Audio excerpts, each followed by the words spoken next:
घाटवा कोयजन बाजन बाजा बजावाइबू हो। छठी माई के घाटवा कोयजन बाजन बाजा बजावाइबू हो। गोदिया में होई है बालकवा अर्घ देवे आइबू हो। गोदिया में होई है बालकवा अर्घ देवे आइबू हो।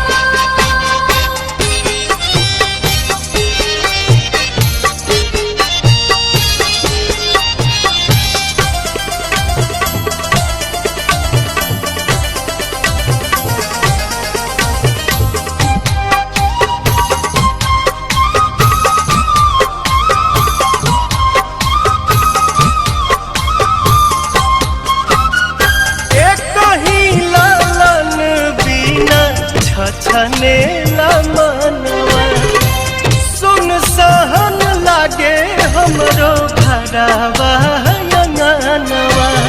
पूरी जहिया दिलावा के लला सात जलसा कराइबू हो।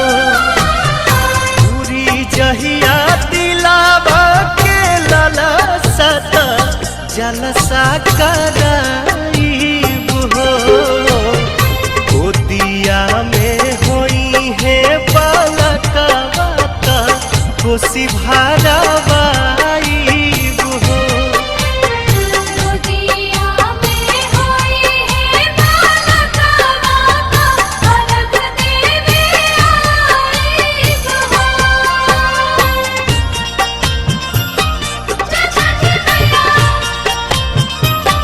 जय छठी मैया।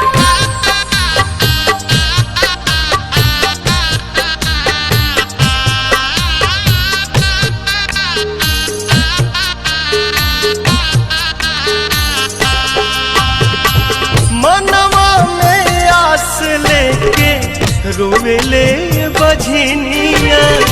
कहिया बसैबू छठी माई हमर दुनिया। ऐसन सुनर फल पाइब त सूरज गोहराइबू हो। ऐसन सुनर फल पाइब त सूरज गोहराइबू हो। अरुण पवन के बोलाइब गीतिया गवाइबू हो। गोदिया में होई है बालकवा अर्घ देवे आइबू हो। छठी माई के घाटवा कोयजन बाजन बाजा बजावाइबू हो। छठी माई के घाटवा कोयजन बाजन बाजा बजा